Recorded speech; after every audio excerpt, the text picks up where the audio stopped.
Series of rational इस्लाम।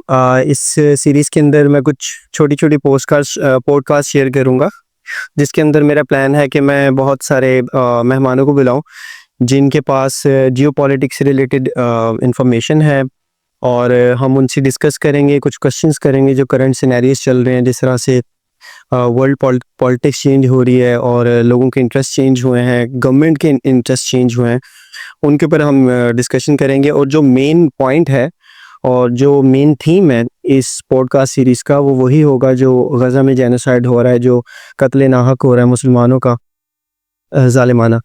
तो उसके ऊपर हर तरह के मैं लोगों को बुलाकर उनसे डिस्कशंस करूँगा, उनके पॉइंट ऑफ व्यूज़ लेंगे।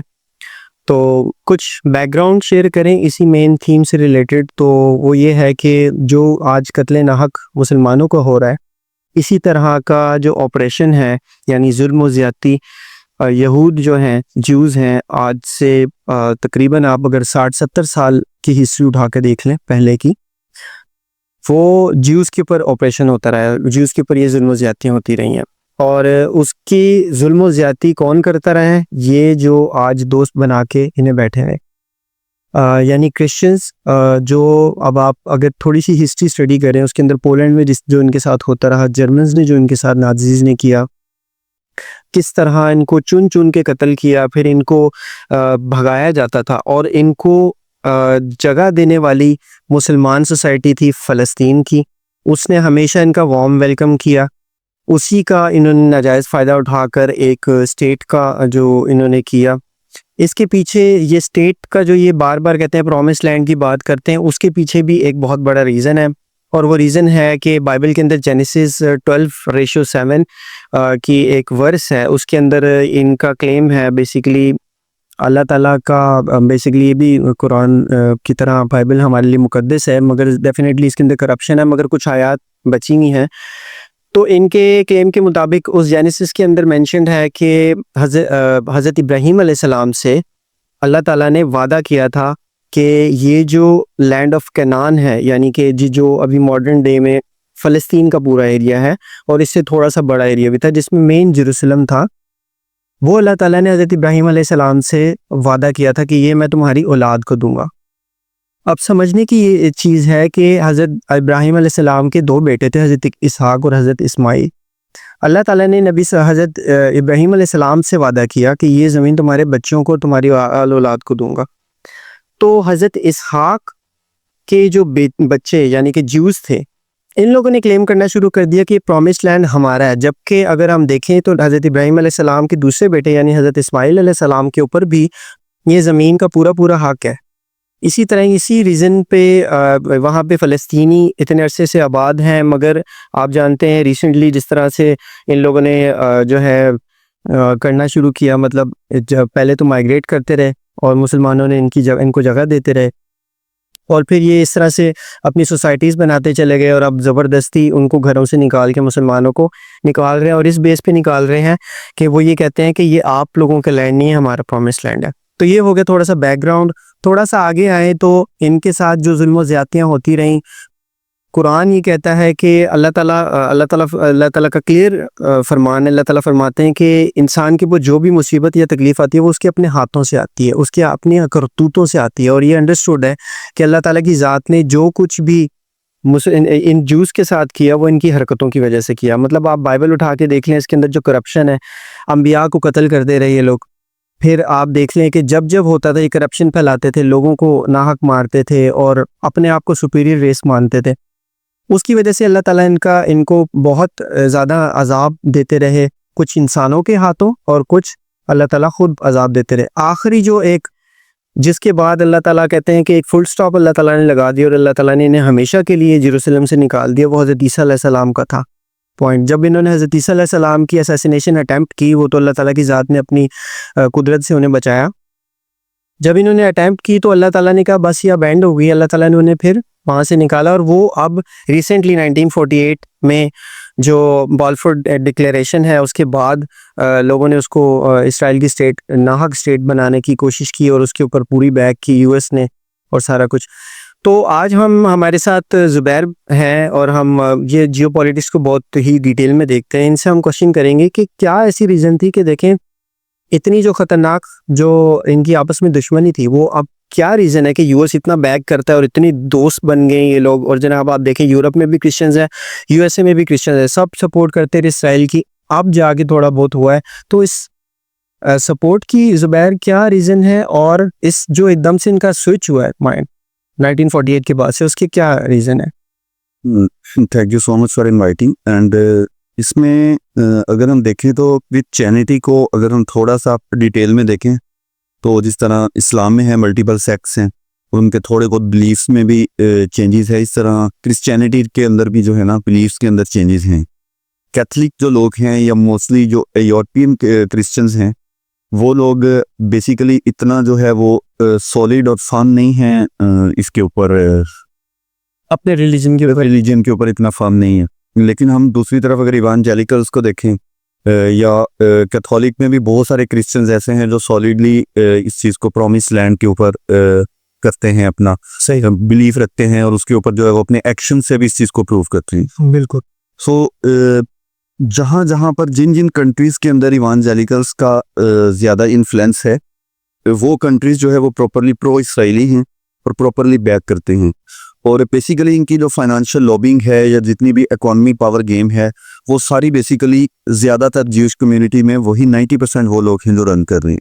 सही। सो इसीलिए यूनाइटेड स्टेट्स को अगर हम देखें या European countries mainly United kingdom को या फ्रांस और जर्मनी को देखें जी, जो ये ऐसे कंट्रीज़ हैं जो प्रॉपरली प्रो इसराइली रहे हैं अब तक, और अभी भी इनमें जो है एक solid part of those countries जो है वो प्रॉपरली इसराइल को बैक करता है। यूनाइटेड स्टेट्स तो कम्प्लीटली ब्लंटली जो है इस टाइम वो सुपर पावर होने का अपना फायदा भी उठाता है प्रॉपरली हर चीज़। तो ये तो वो काफ़ी ज़्यादा दुश्मन थे, तो ये इनकी आपस में कैसे वो हुई?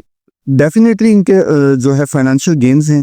सही। मिडल ईस्ट के अंदर यूनाइटेड स्टेट्स ने और यूरोप ने अपने जो है फाइनेंशियल गेन्स देखे। ऑयल गेम है सारी एनर्जी की। देन यूनाइटेड स्टेट्स का जो मेन शुरू से एजेंडा रहा है कि अपना मैंने वार मॉन्गरिंग करनी और देन मैंने असला सेल करना है अपना, तो डिवाइड एंड रूल वाला वो जो सारा इनका यूरोपियंस का और ओल्ड जो है इनके अमेरिकन का चलता आ रहा है कि डिवाइड करें एंड देन वहाँ पर दोनों पार्टी से अपने जो वो गेम्स लें।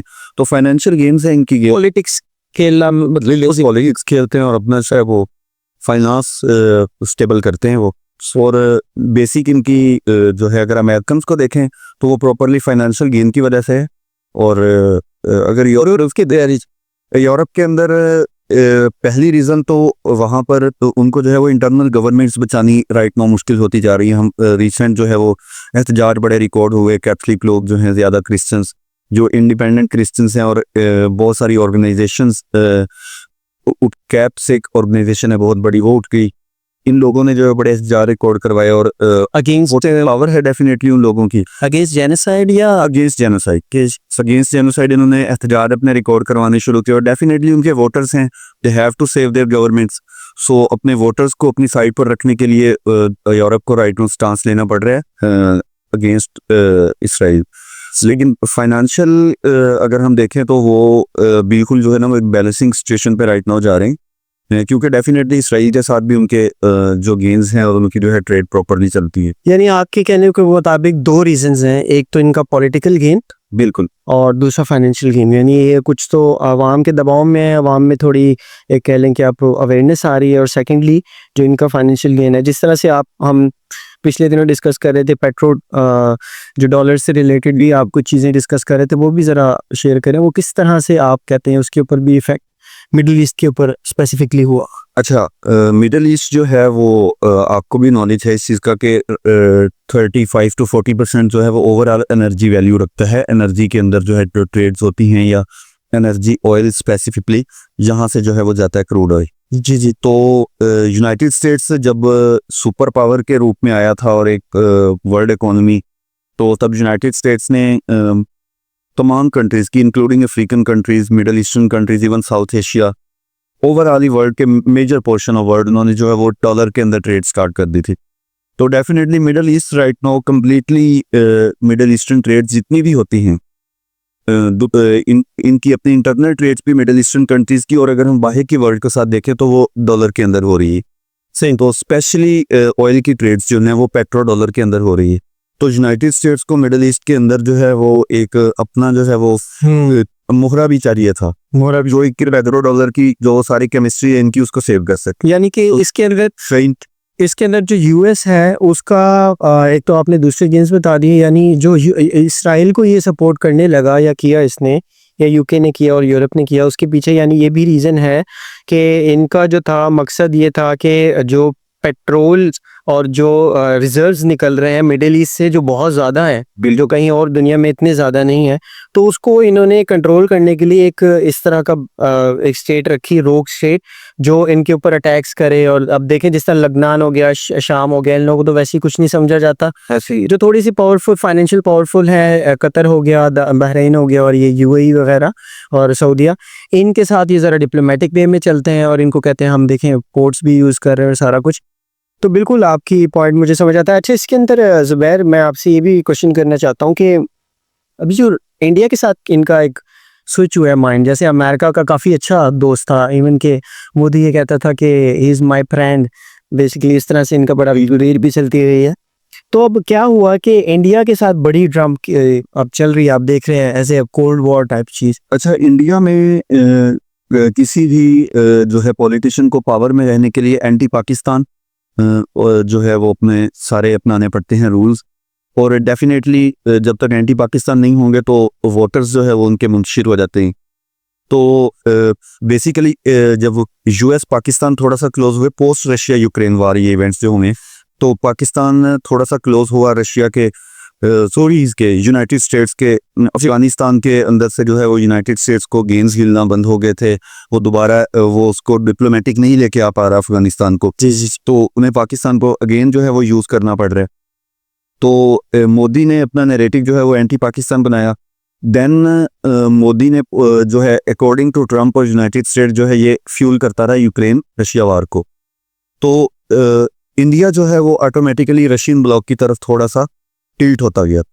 तो राइट नाउ इंडिया अगर रशियन चाइनीज ब्लॉक की तरफ टिल्ट हो रहा है, तो यूनाइटेड स्टेट डेफिनेटली इस चीज़ को युआन बेस या गोल्ड बेस करेंसीज तो जो है वो अलाउ नहीं करेगा बिल्कुल भी यूनाइटेड स्टेट्स।